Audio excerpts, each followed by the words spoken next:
Assalamualaikum warahmatullahi wabarakatuh. Bismillahirrahmanirrahim. Innal hamdalillah nahmaduhu wa nasta'inuhu wa nastaghfiruh wa na'udzu billahi min shururi anfusina wa min sayyiati a'malina. May yahdihillahu fala mudilla lahu wa may yudlil fala hadiyalah.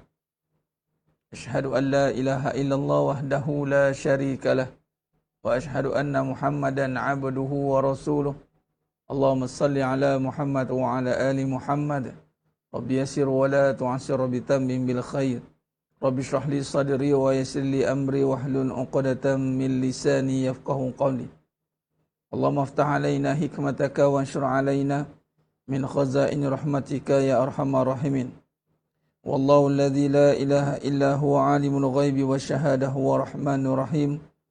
Wallahu alladhi la ilaha illa huwa Al-Malikul Quddusus Salamul Mu'minul Muhaiminul Azizul Jabbarul Mutakabbir. Subhanallahi amma yushrikun. Wallahul Khaliqul Bari'ul Musawwiru lahul asma'ul husna. Yusabbihu lahu ma fis samawati wal ard. Wa huwal azizul hakim. Wala hawla wala quwwata illa billahil aliyyil azim. Wala manja minallah illa ilaihi amma ba'du. Ayyuhal mu'minun ittaqullah usikum wa iyaya bitaqwallah faqad fazal muttaqun. Sidang jemaah yang dimuliakan Allah Subhanahu wa taala, para penuntut Akademi Al-Furqan, muslimin muslimat, hadirin dan hadirat, mudah-mudahan kita semua tergolong dalam golongan hamba-hambanya yang benar-benar bersyukur. Amin ya rabbal alamin. Alhamdulillah, syukur pada Allah Subhanahu wa taala. Allah beri lagi kita peluang dan ruang untuk kita terus bersama-sama dalam siri pengajian kita ini, berkumpul secara atas talian. Dengan teknologi yang ada zaman sekarang ini, tiada lagi alasan untuk kita ada kekangan untuk melakukan kebaikan. Inna amalu bin niat. Setiap perbuatan itu dengan niat, dan kita akan dapat apa yang kita niatkan.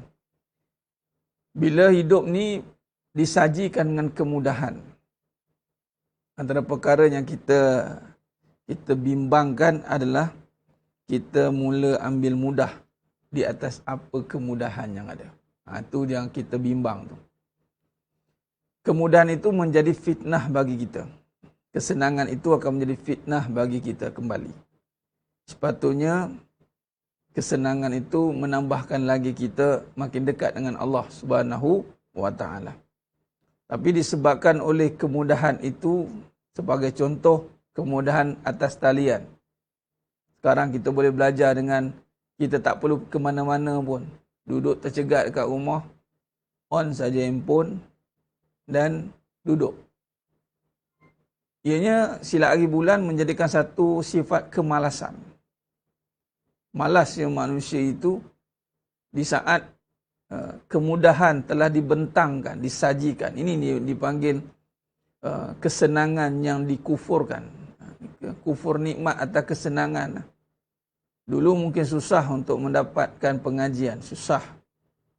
Jadi ada sebab kadang-kadang maklumat tu tak sampai, kita boleh maafkan. Tapi di saat zaman yang makin canggih ni, kita makin takut sebab tak ada alasan sebenarnya untuk jadi baik.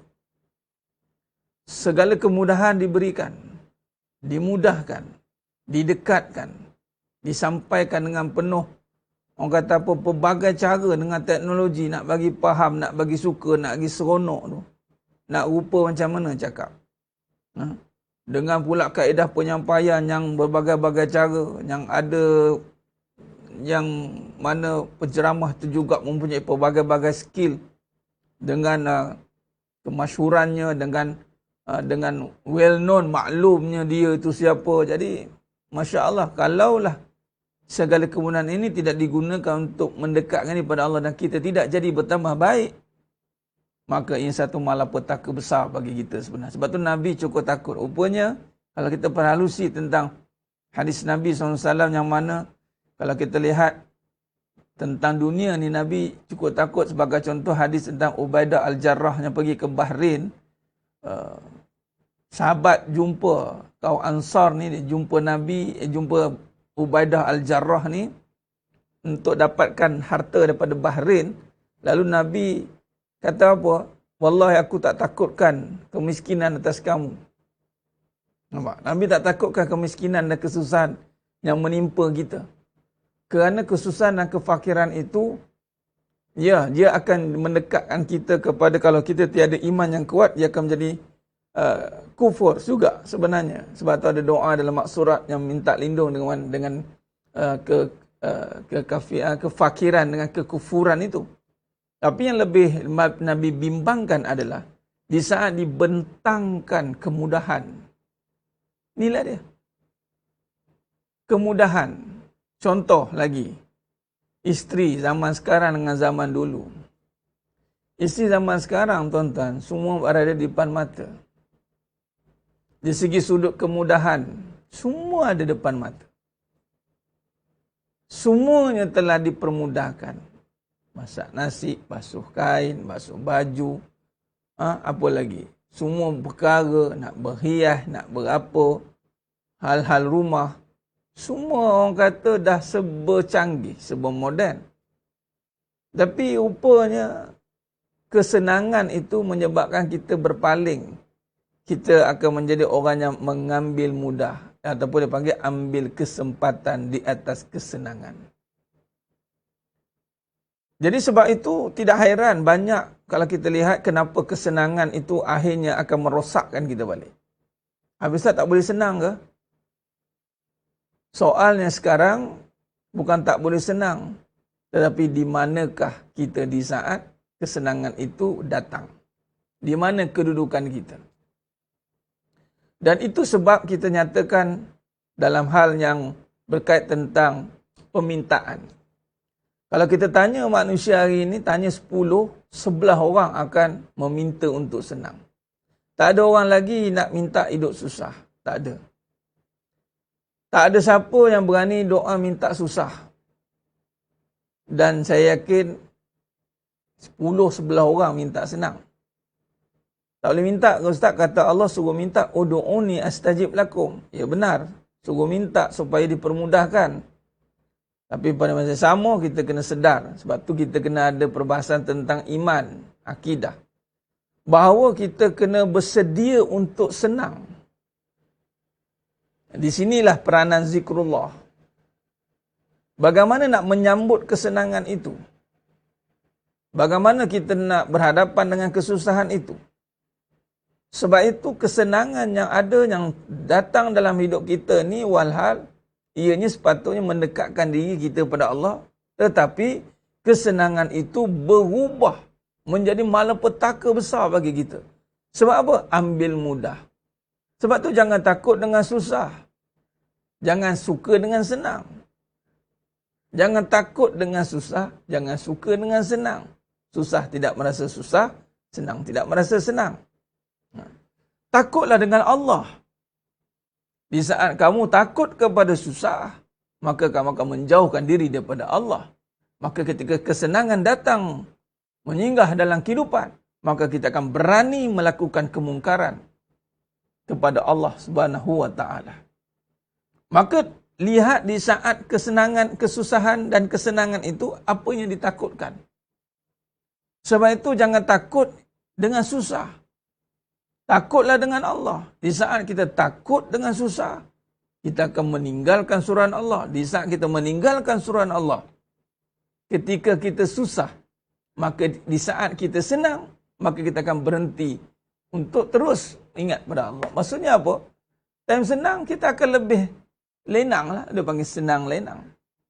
Bagai contoh, ilmu ada depan mata, tapi malasnya berganda-ganda. Dah ada depan mata, mengantuknya boleh dikira. Allah. Sebab tu lebih baik dia mengembara, berkelana mencari ilmu. Biar tidur tengah jalan tu. Ini tidur depan handphone. Sebab apa? Susah sangat, Ustaz. Susah apa? Susah tu sebab senang sangat. Bukan susah sangat. Susah nak berjalan, nak mengembara, nak mendaki. Tak ada. Senang sangat. Ya Allah, susahnya sebab senang sangat ni.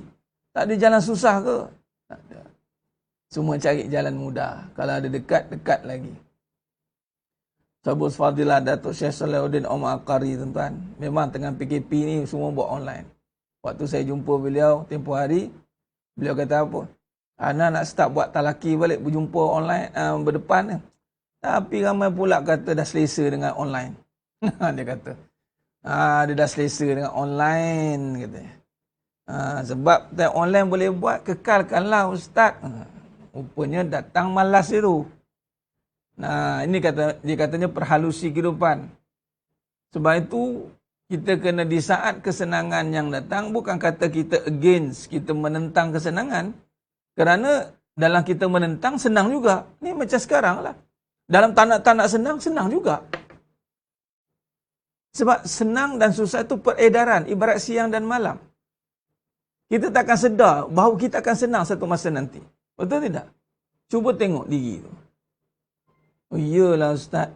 Hanya tak sedar diri tu langsung tak ingat langsung. Langsung fikir susah semua benda.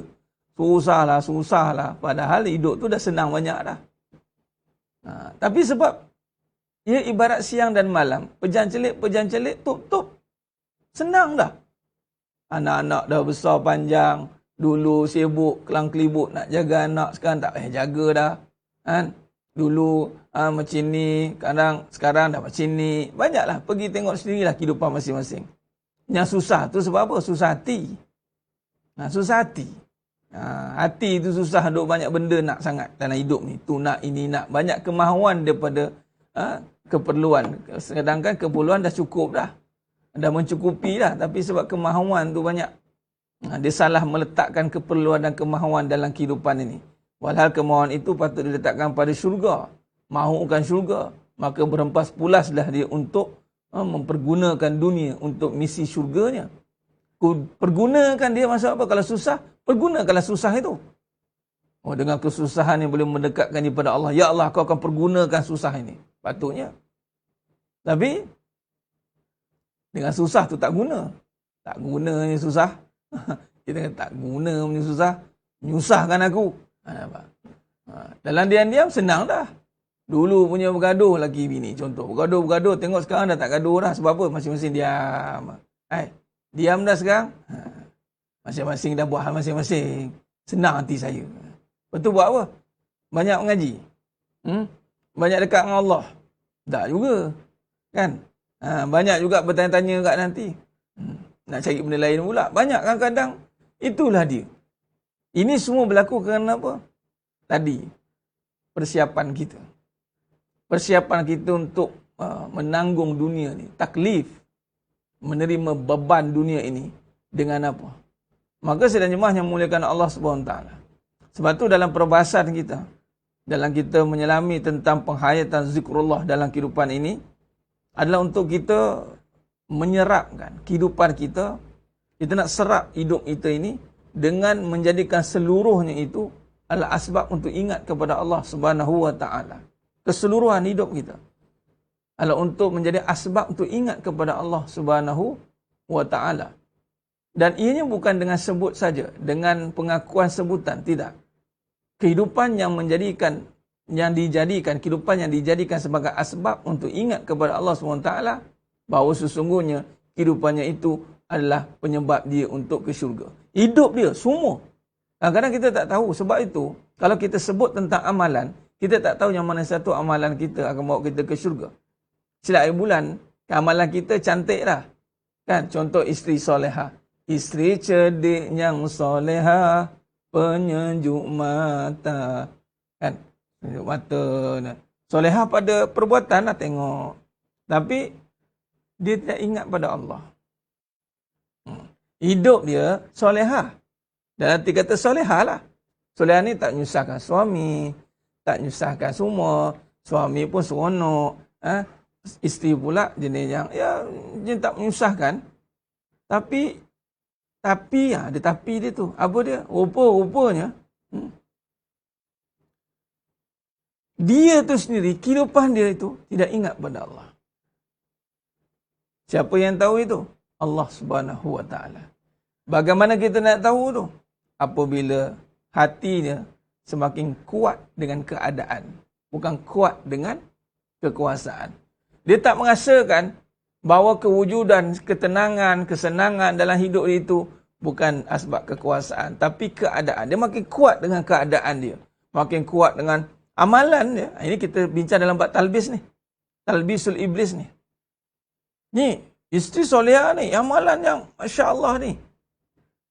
Tapi rupanya, hati dia tu tidak kuat di dalam membina kehidupan yang sebenar. Rupanya, ialah orang. Siapa nak marah kalau dia jadi baik kan? Ada orang nak marah, diam dia. Saya malas Ustaz nak cakap banyak dengan suami saya tu. Saya yakan je. Kalau suami nak apa, saya yakan je. Kalau lagi-lagi pula, kalau saya ada duit, saya belikan je apa suami saya nak. Saya bagilah dia nak. Kalau nak kereta, saya beli 2 biji sekali. Cakaplah apa dia nak, saya bagi. Kita malas bising-bising. Cakap macam tu, tak apalah. Kita buat hak kita lah. Jangan nak buat suami susah hati. Kita dengar tu, kemah. Rupanya, kekuatan dia buat itu adalah kerana keadaan yang dia tak suka kepada kesusahan. Saya tak suka sebenarnya gaduh-gaduh ni. Saya tak suka sebenarnya gini. Sebab saya suka suami saya tu senang. Dan kita sebagai isteri ni, ya tuan-tuan, tuan-puan, ya, kita sebagai isteri ni, ya, kita kena sentiasa menjadi penyejuk kepada suami, ya. Tuan-puan semua, dia cakap macam tu.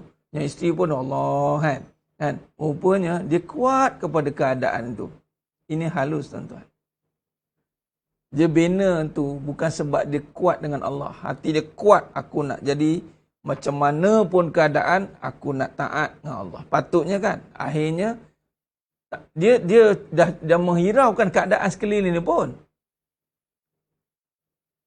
Dalam keadaan dia menuju pada Allah dengan faham dia, ingat itu, kuat hati dia, akhirnya Allah jadikan sekeliling dia elok. Itu sepatutnya begitu. Bukan dia nak sekeliling tu elok. Arti kata lain, mudah bincang macam inilah. Dia jadi baik tu sebab keadaan nak baik. Saya sebenarnya malas dah, Ustaz. Dah tua-tua ni malas nak gaduh-gaduh, nak baling periuk semua. Dah lama dah kerja baling periuk. Baling periuk, baling belanga, periuk lesung batu berkali dah pecah tu. Dah lah kita ni penat dah nak gaduh-gaduh dah. Tak payahlah tak. Kita berdamai je. Dia kata kita berdamai lah. Ataupun kalau suami nak kahwin lagi, bagi je lah suami nak kahwin lagi. Apa masalah? Bagi. Kita pun bangga dapat bagi suami kahwin lagi kan. Tak, saya okey dengan madu-madu, semua okey. Cuba tengok, semua okey. Suami pun tersipu-sipu dia kalau okey. Dia kalau tengok suami ni duduk 4 isteri, tengok dia. Kecut terus dia kat tengah tu. Rasa, Allah, besarnya jasa isteri-isteriku ni. Muka tu tak tahu tak mana rasanya. Nak senyum salah, nak kembang salah. Rasa macam, beruntungnya lah. Kan? Ni kita cerita bab apa ni? Macam mana boleh cerita bab ni sedetail ini? Kita nak hadapi kehidupan lah. Betapa fitnahnya kehidupan ni. Dia tak nak isinya bising. Dia tak nak isinya macam-macam, meragam-ragam. Dia bagi yang terbaik untuk isteri dia.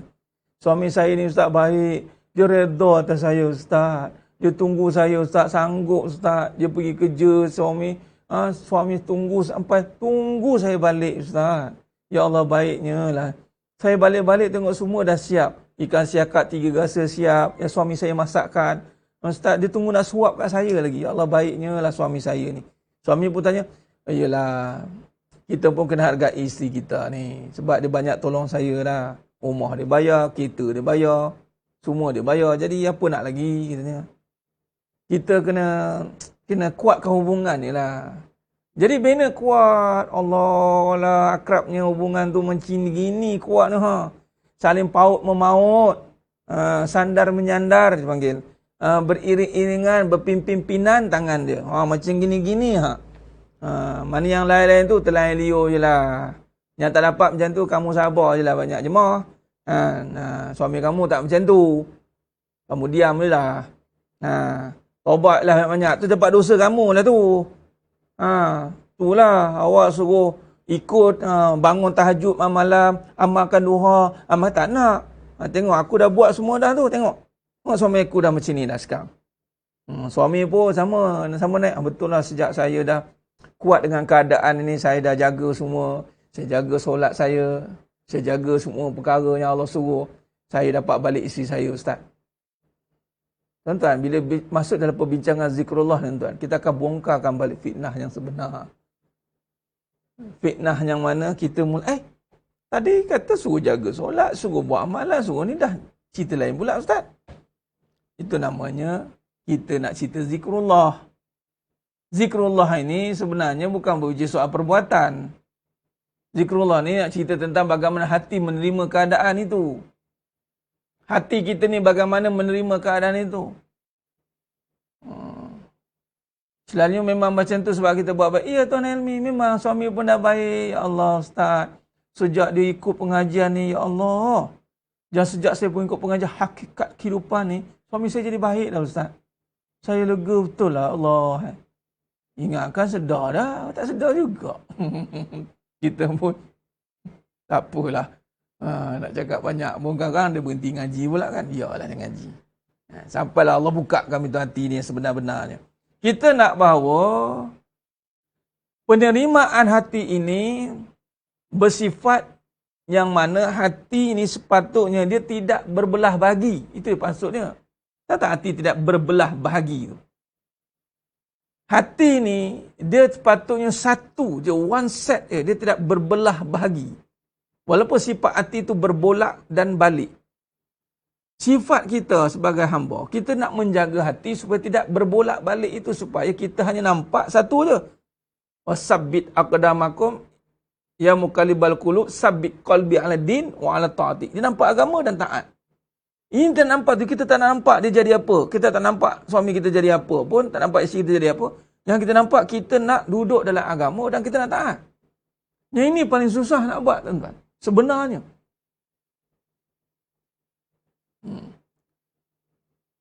Ya benar. Jadi lillah dan ghairillah itu kita akan nampak. Kita lega dengan keadaan senang. Ini kita kena peralusi. Kita lega dengan keadaan senang. Bukan lega sebab ingat Allah. Kita pergi pada stage yang seterusnya dalam perbahasan zikrullah. Tuan-tuan, hati kita akan kuat. Boleh tukar. Bila, kalau kita lihat, ni saya nak bahaskan balik ni. Di sini akan ada 3 komponen yang kita kena hadapi. Akal fikiran, nafsu perasaan, dunia penuh penipuan. 3 ni.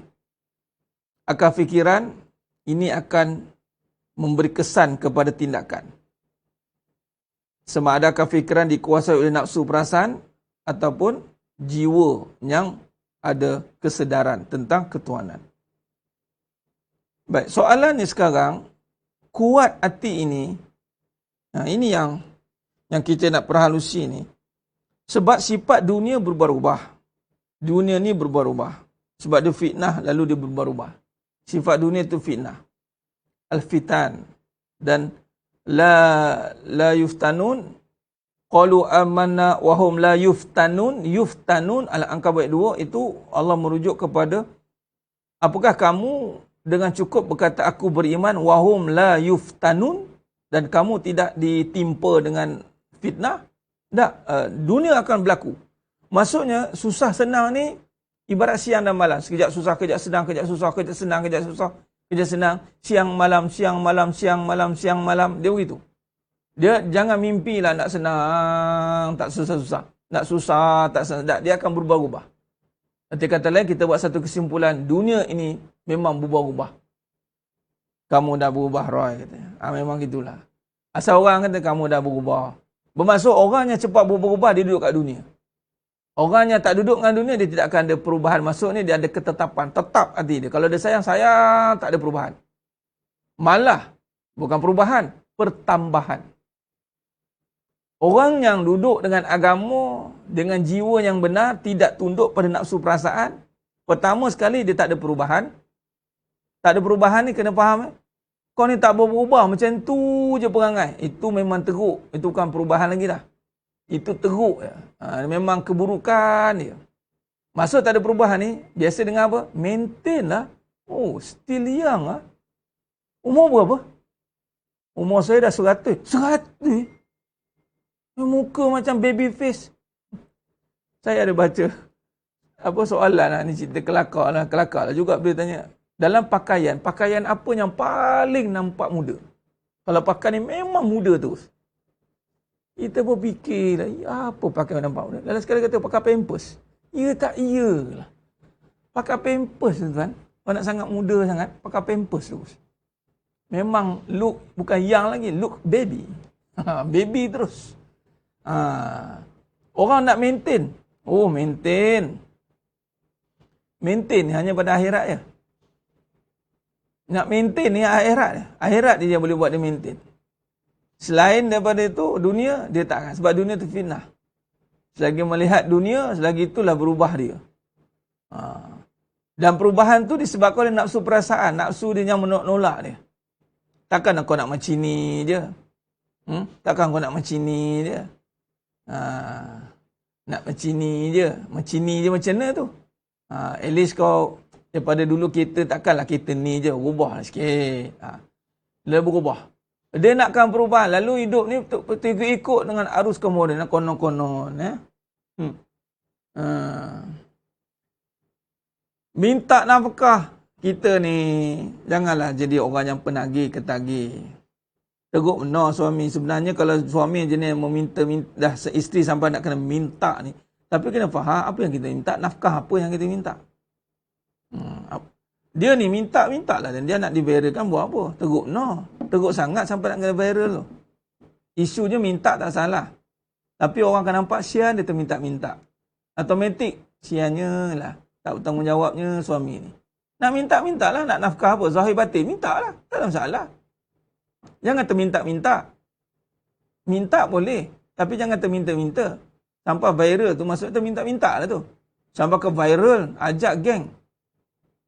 Ajak geng. Siapa yang senasib dengan aku, isteri yang terminta-minta, buatlah satu grup isteri ketagihan. Tak senang. Isteri ketagihan. Suami yang tiada perasaan. Tulis. Elok sangat lah tu. Dah tahu suami jenis cabut wire punya. Tolonglah sambungkan wire tu balik. Jenis cabut wire kan. Nafkah atau minta-minta ni. Nak minta boleh, minta lah. Tapi dah sampai viral tu, terminta-minta tu. Itu sebenarnya, dia bukan nak minta. Dia nak apa? Nak menunjukkan bahawa wanita ini perlu dihargai. Wanita ini perlu di ni. Padahal pertama dia dah dapat laki yang tak betul lah. Soalan dia. Soalan tu. Kalau tanyakan tentang kronologi berjumpa dengan laki tak betul tu, dia ni satu je. Keserasian itu wujud di saat kita menerima ketidakbetulan dia tu. Ketidakbetulan. Kita pun terima dia tu tak betul. Siapa suruh? Yalah, Ustaz dah kahwin baru tahu. Ya ke dah kahwin baru tahu? Ke kita yang buat tak tahu? Yang penting hati dah berbunga. Tengok Allah. Seronok. Kahwin sebab suka. Itu je jawapan dia. Tak payahlah cerita nak minta-minta nafkah ni. Saya kalau jumpa pasangannya ni, saya bagi dulu sekali. Cakap. Masa kahwin tak terfikir nak minta-minta. Sebelum tu. Saya tahu minta nak kahwin je. Masing-masing tengah, orang kata, bahasa apa? Mengerinja. Tengah-rinja nak kahwin. Nah, tu dia. Bila dah kahwin baru kena, nak kena bagi nafkah ke? Isteri, kena minta ke? Tak nak lah, I nak stand alone lah. Tak nak lah minta-minta duit suami. Rasa macam jatuh maruah. Yang hang bagi maruah kat dia tu apa? Mana orang perempuan? Mana orang perempuan? Rasa macam jatuh maruah minta duit kat isteri, kat suami. Yang hang bagi maruah hang kat suami tu kenapa? Tak jatuh maruah? Tu cerita dia. Dah minta duit, rasa malu tebal muka. Yang bagi maruah tu, habis semua tu luar dalam tahu tu, tak rasa malu. Dia panggil malu tak bertempat. Dia panggil malu tak ada ilmu. Sebab tu malu yang merosakkan. Tu je bahasa dia. Sebab itulah. Waktu tu kena ada jiwa yang kuat. Kahwin sebab suka. Kahwin sebab suka. Yang mana yang jenis-jenis cinta Allah uji tu sebab suka. Dan suka-suka je. Sebab itu sedang jemaah yang mulakan Allah SWT. Perbetulkan. Habis Ustaz, perbetulkan macam mana ni? Bila dah jadi macam tu, perbetulkan balik ni. Kita kena ada persiapan. Jiwa yang kuat. Macam mana nak marah dengan orang jawab, terbaca pula komen tu. Dia report je, habis cerita. Macam mana? Tak suka kahwin. Tak boleh cakap gitu Khadijah, tak suka kahwin tu maksud kita yang tak betul. Kahwin tak salah, seronok je adanya. Kita bukan suruh beronok-ronok lagi kahwin. Orang tanya saya, seronok. Kahwin ibadah 24 jam. Kita je gagal, janganlah kita cakap tak suka kahwin. Dah kita yang gagal, jangan gagalkan kahwin tu. Kahwin tak salah. Nikah tu tak salah. Seronok je nikah ni. 24 jam. Antara pahalanya tak berhenti. Faham? Antara benda yang takkan lara, kata Nabi, apa dia? Duduk dengan isteri. Tak lara. Duduk. Bang, buat apa bang? Entah, abang nak duduk je sebelah kamu. Tak nak bangun? Tak nak. Duduk je. Abang tengok kamu tengok abang. Tengoklah. Lara? Tak dikira lara. Bayangkan. Ini tiba-tiba tak suka kahwin. Apa? Dia tak ada kalau pahala. Kahwin itu pahala. Kalau kita yang tak buat. Dia letak dulu. Dia tak ada kalau pahala. Dia sebenarnya kita ni yang pergi berpaling daripada pahala. Dunia ni semua pahala. Kalau kita yang tak buat. Itu saja. Sebenarnya. Kita dijadikan untuk apa? Untuk dosa ke untuk pahala? Untuk pahala kan. Dah kita tak buat pahala, dosa lah. Dah kita yang tak buat. Kita yang tak buat. Dah kenapa nak salahkan dunia tu? Jadi sidang jemaah yang mulakan Allah SWT. Sebab tu kena berbetulkan apa perkara yang nak menanggung dunia itu. Hati. Hati ni ya kan, jiwa yang kuat ni. Dia sebenarnya kena marah tu. Iyalah, kena marah terus. Senang biar melekat. Bukan sehari kan. Dah berkali dah ikut. Alhamdulillah. Maksudnya apa tu? Tanda Allah nak pilih. Sebab saya marah. Bukan marah. Kita bagi terus sebab syariat tu. Saya kena pertahankan syariat. Saya tak nak orang yang melihat, mendengar tentang Islam, itu memandang nikah tu, nikah kahwin dia banyak, berkahwin ni meragam lah, payah lah. Saya tak naklah nikah as-sunnah tiba-tiba dikaitkan dengan meragam. Dan sebab tu kena ada orang yang melaksanakan dengan Alhamdulillah Allah bantu, permudahkan dan berjaya untuk pertahankan kegagalan-kegagalan orang yang mengatakan gagal. Sebab tu jangan dengar cerita pada orang yang gagal. Minta maaf cakap. Selalu saya cakap, dalam bab kehidupan, jangan belajar dengan orang yang ada rekod kegagalan. Habis tak, takkan dia tak boleh mengajar. Duduklah belakang diam-diam. Dah bagi peluang, macam mana? Belajarlah pula.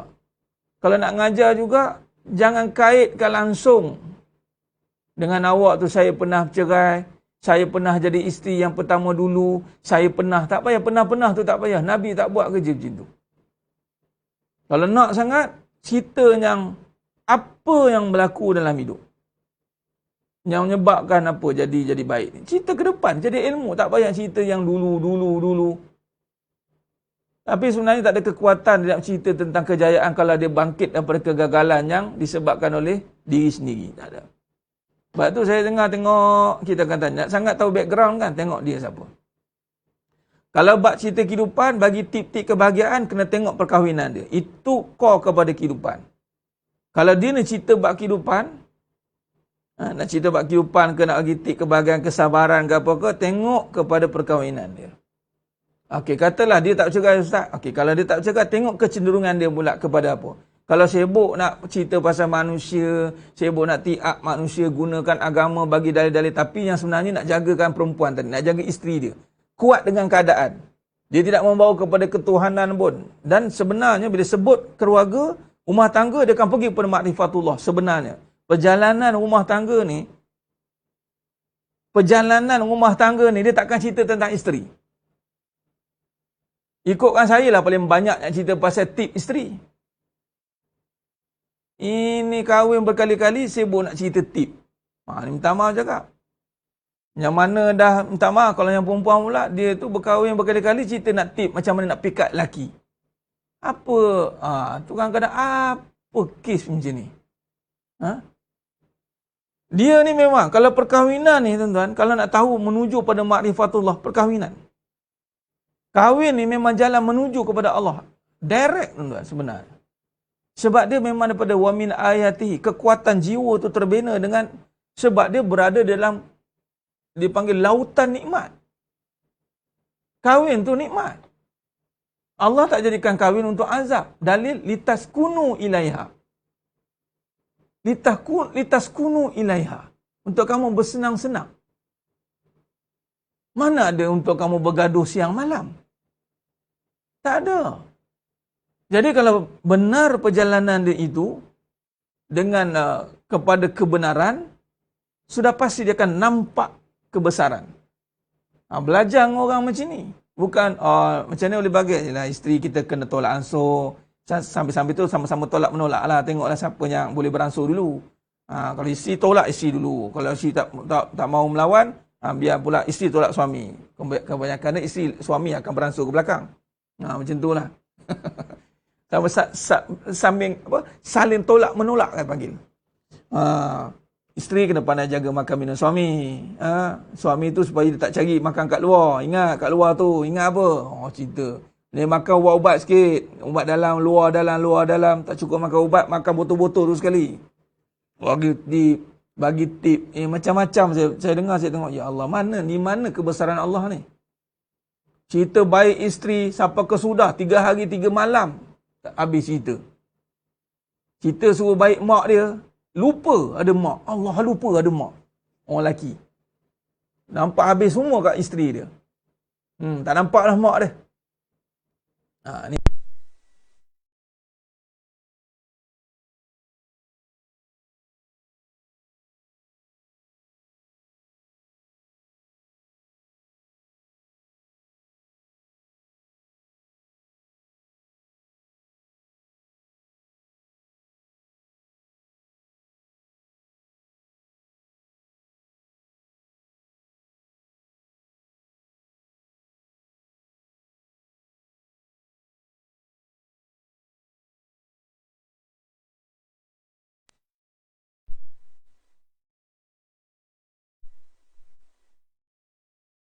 Tips. Dia ni bukan usia tentang kahwin berapa usia 30 tahun, 40 tahun. Ilmu ni bila kita nampak suami ingat Allah. Saya nak tanya itu je. Isteri wali, suami wali. Semua manusia ni boleh jadi wali Allah sebab penjaga. Memang Allah suruh manusia ni jadi penjaga. Wali itu penjaga. Penjaga amanah. Tapi kita yang khianat. Itu saja. Dan wali ni jangan nampak wali yang ada karamah lah apalah. Tak, wali ni adalah orang yang menjaga. Sebab tu bapa kepada perempuan ada anak buat tu wali. Betul lah. Tapi soalannya, sejak bila? 40 tahun kahwin, nampak suami, nampak buruk, nampak suami je. Pejam mata suami, celik mata suami, isteri suami, suami pula isteri. Pejam mata isteri, celik mata isteri, tak cukup dengan tu, isteri lagi dan lagi. Jadi sedang jemaah yang muliakan Allah Subhanahu Wa Taala. Berbalik kepada isu kita tadi, kekuatan dari jiwa. Kekuatan jiwa kita nak bina. Sebab itu dalam konteks kita memegang kehidupan ini, dia tidak boleh diikutkan dengan dunia, akal fikiran yang ada perubahan itu dan nafsu perasaan yang kelak membawa kepada su, amarah bisu. Poin yang kita nak ceritakan di sini, nak sampaikan di sini, dalam konteks kehidupan,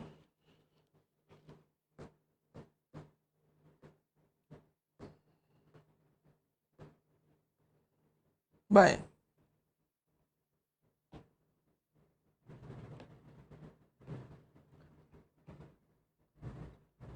Hati bersifat tenang. Kita terus pada perletakan terus. Yang dinamakan jiwa. Tenang ni bukan sebab apa-apa. Bukan sebab senang.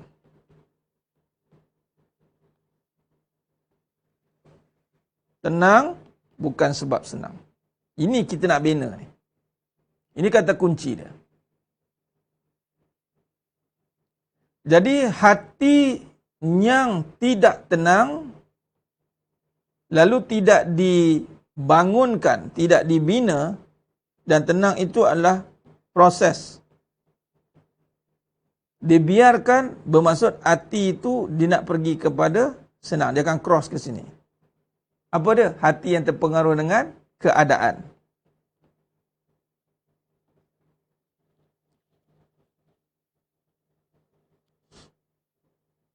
Baik. Maka bagaimana yang dikatakan tenang itu?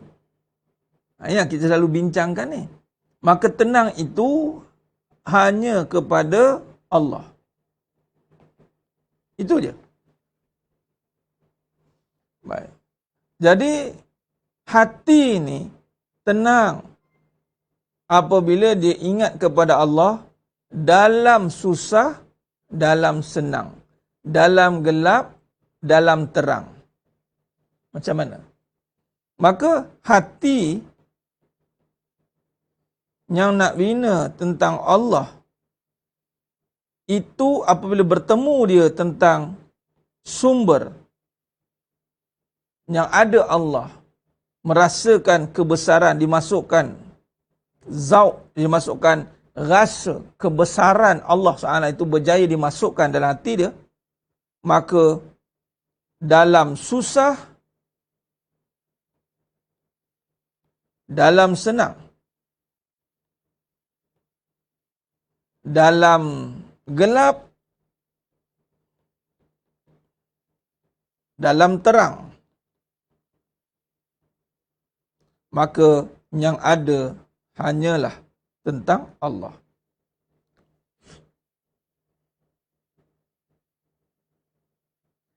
Dalam bincang bab ni pun kita akan hilang fokus. Kita tengok. Sebut bab hati, cerita bab jodoh, cerita bab itu, cerita bab ini, cerita bab orang. Kita cerita bab hati, dia konak ke lain, dia konak ke laut, dia konak ke darat. Dia tak boleh fokus. Cerita bab diri, cerita tentang hati, tentang Allah. Nak cerita tentang Allah. Lalu Allah bagi ujian susah. Nak tengok hati ni terkait tak dengan susah. Allah bagi ujian senang. Allah datangkan nafsu nak senang. Allah bagi kita ni senang, terang, gelap. Allah bagilah ini situasi keadaan luar. Itu dia panggil ibtila, ujian. Hilang fokus tak?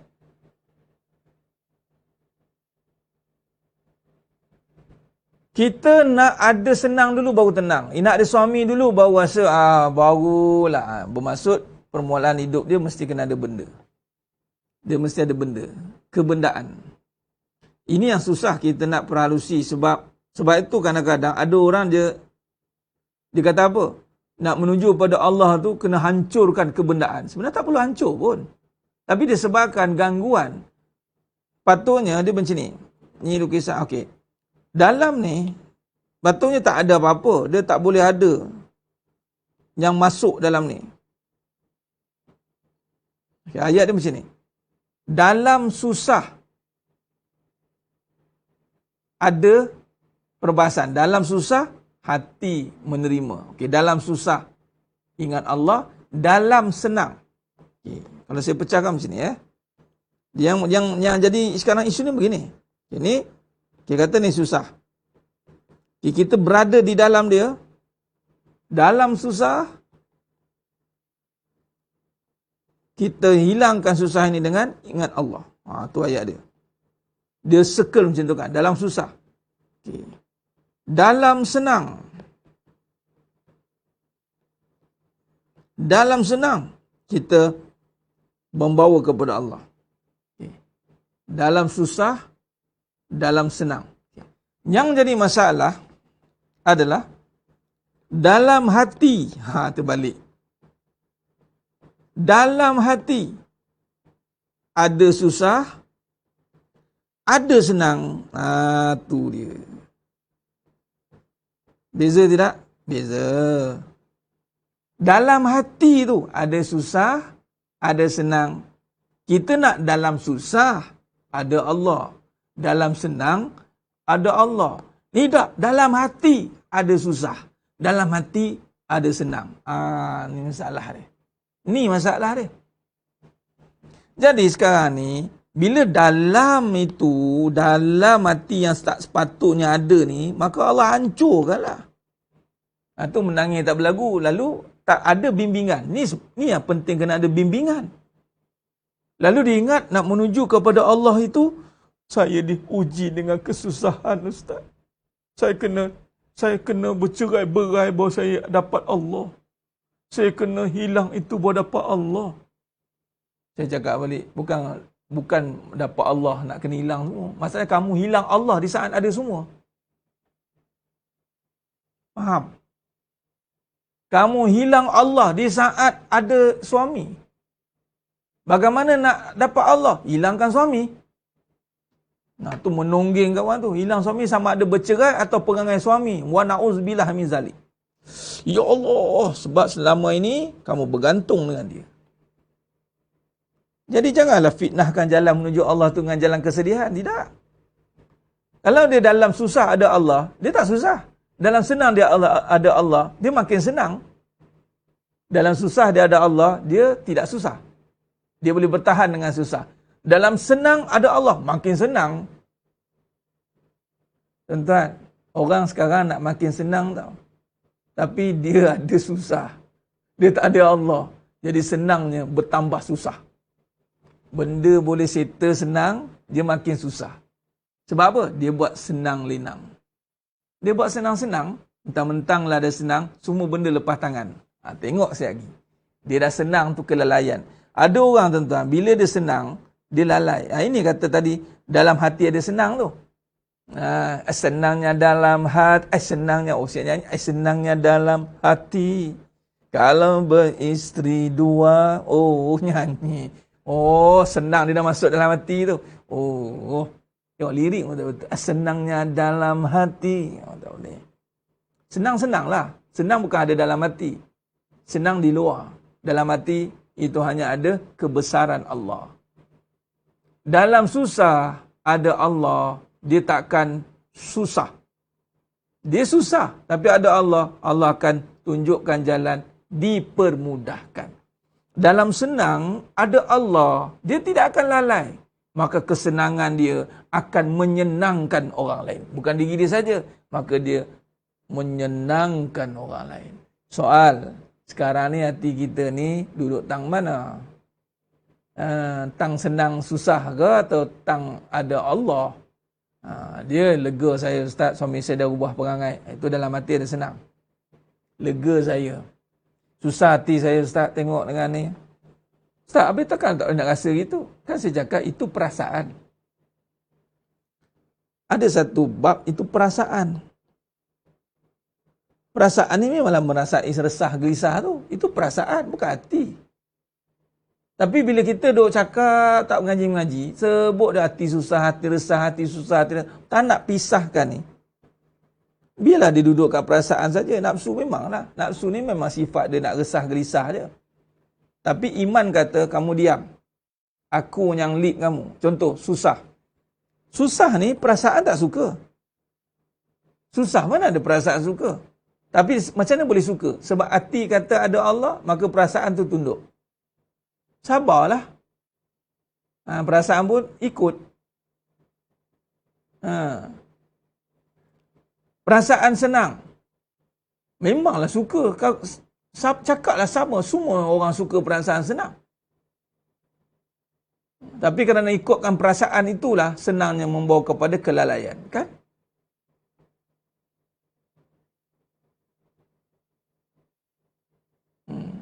Jadi sebelum nak ada, ya, huwal awwal wal akhir wal zahir wal batin. Saya dah sentuhkan bab itu. Yang mana awal kita itu, yang lebih awal itu Allah. Tanpa ada permulaan. Kita ingat, kita nak awal kita, bila start mula bahagia ni, setelah saya jumpa Abang Leman, Ustaz, dialah permulaan hidup saya. Jam. Habis. Kalau kita dengar cerita tu, kita tunggu perakhiran sekejap lagi. Kita tengok, mana Abang Leman kamu? Tak boleh pakai. Tadi, dialah permulaan bermulanya hidup sebagai rumah tangga. Siap nyanyi lagi. Apa? Siapa yang baru nak kahwin, ada nak kahwin tak? Dengar cerita, ada ramai juga nak kahwin ni. Tak tahulah dengar cerita. Yang cari pasangan pun ramai ni meneropong. Yang ada dapat pasangan pun ramai dalam ni dah. Alhamdulillah. Yang dahsyat tu dapat pasangan tinggal kuliah. Memang tak boleh pakai. Bagi direct lah. Dia duduk dalam kuliah cari pasangan. Dah dapat tinggal. Padahal dia masuk kuliah tu. Kan? Rupanya niat lain. Nak cari mana lah isteri solehah kat dalam ni. Ramai ya Allah isteri solehah. Kelab cari jodoh terus.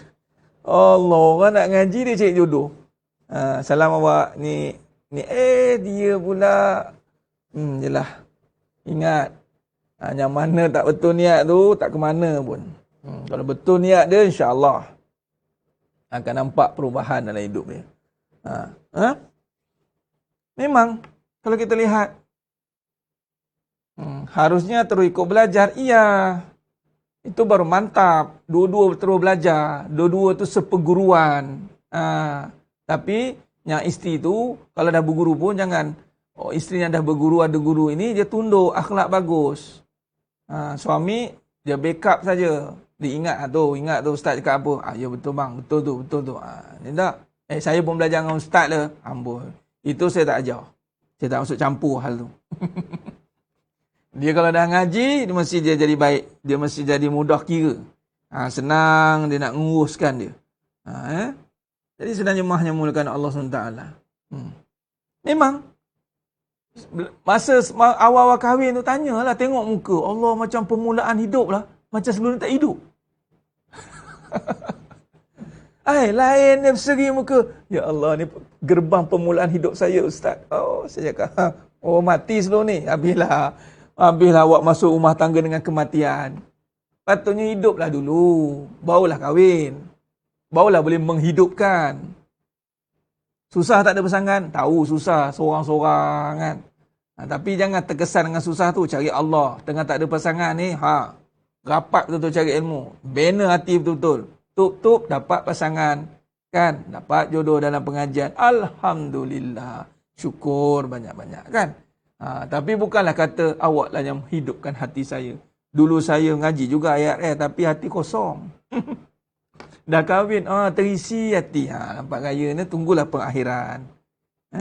Huwa awal, huwa akhir, huwa zahir, wal batin. Wal awal, wal akhir, wal zahir, wal batin.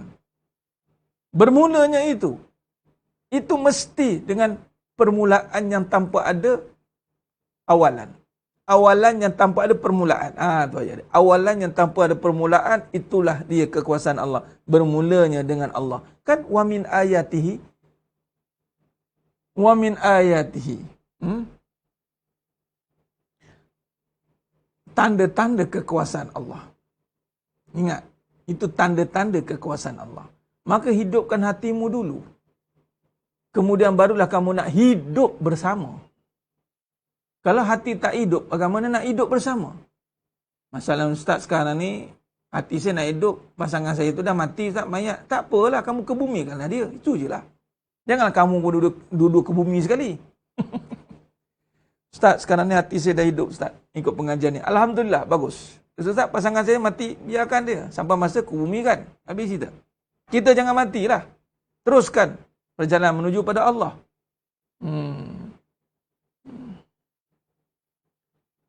Kalau bertemu solat waktu kelas ada sentuh dah, itu dua-dua wajib. Maka yang mana nak diutamakan? Kuliah. Wajib menuntut ilmu.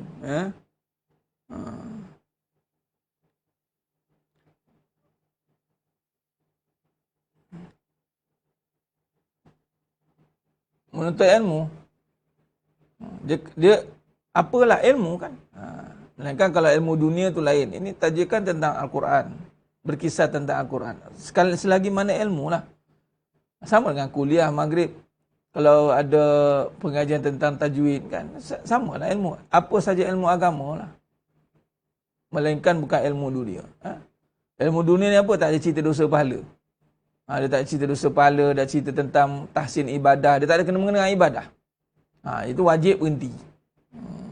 Tapi kalau dia berkaitan dengan ibadah tajwid, membetulkan tajwid dalam suratul Fatihah kan, kita nak memahami itu kemaslahatan agama, maka itu kewajipan. Ya? Allahumma salli ala Muhammad wa ala ali Muhammad.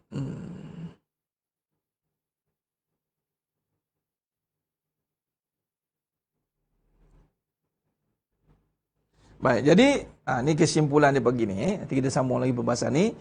Biar dalam susah, dalam senang. Pejam mata bukan mata sakinah. Dalam diam, dalam terang sakinah. Kita nak tu. Dalam dunia. Sebab kita berada di dalam sekarang ni. Kita tak nak keluar.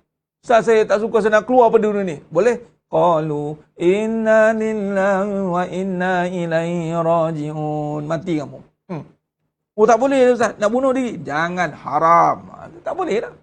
Jadi kita no way out, tak ada jalan keluar. Jalan keluarnya adalah wa may yattaqillah yaj'al lahu makhraja. Tuan, dunia ni penjara. Ni kata dunia ni penjara bagi orang beriman. Penjaralah kita. Kita terpenjara dah ni kat dunia ni. Tapi dalam penjara, marilah kita beribadah, ingat kepada Allah. Tu dia. Kita berada di penjara dunia, maka dalam penjara ni pastikan kita tidak terpenjara jiwa kita pula. Cukuplah dengan jasad saja terpenjara. Biarlah kita akan bebas nanti di akhirat sana. Di Jannatul Firdaus. Masuk syurga tanpa hisab. Amin. Ya Rabbal Alamin. Ini yang kita nak. Kita kena berazam. InsyaAllah. Kita kena berazam akan hal itu. Barulah kita betul. Nampak kilah kat situ. Ya. Dalam susah ada Allah. Ataupun dalam hati ada susah. Maka hilang Allah. Begitulah. Masuk hilang Allah ni, dia tak dapat rasa kebesaran dia. Ya. Dan ini kita nak bina. InsyaAllah nanti kita sambung pada bahasan yang seterusnya. Dia cukup setakat tu dulu untuk pada perbahasan kita pada pagi yang penuh barakah ni. InsyaAllah kita teruskan istiqamah dalam pengajian. Dan ya petang ini seperti biasa saya ada jadual dengan surau An-Nur. Fasa 3 Seremban. Fasa 3.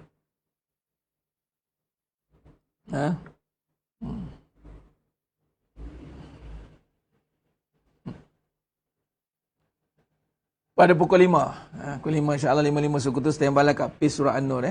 Surah An-Nur insyaAllah. Dan malam ni keluar maghrib dan seperti biasa malam kita buat bicara santai ilmiah. InsyaAllah mudah-mudahan ikatlah diri kita dengan ketaatan. Dengan majlis ilmu. Tiada kerugian untuk kita dekat dengan ketaatan. Moga-moga hati kita semakin kuat. Ingat, fasa kita adalah untuk membina kekuatan jiwa. Sehingga kita tak terkesan dengan keadaan dunia yang penuh dengan tipu daya. InsyaAllah. Khair itu saja. Mohon pun maaf pada saya atas kekurangan, terkasar kata, tukuran bicara. Hanya Allah Ta'ala sajalah yang mampu menyempurnakan perbahasan kita pada pagi yang penuh barakah. Aku qali hadza wa astaghfirullahalazim wa lakum wa bila taufiq wal hidayah. Assalamualaikum warahmatullahi wabarakatuh. Kita tangguh dengan tasbih kafarah dan suratul As. Subhanakallahumma wa bihamdik. Asyhadu an la ilaha illa anta astaghfiruka wa atubu ilaik. Bismillahirrahmanirrahim wal 'asr. Innal insana lafi khusr illa alladhina amanu wa 'amilus shalihat. Wa tawassaw bil haqq wa tawassaw bis sabr. Wallahu a'lam bis shawab. Takbir. Allahu akbar.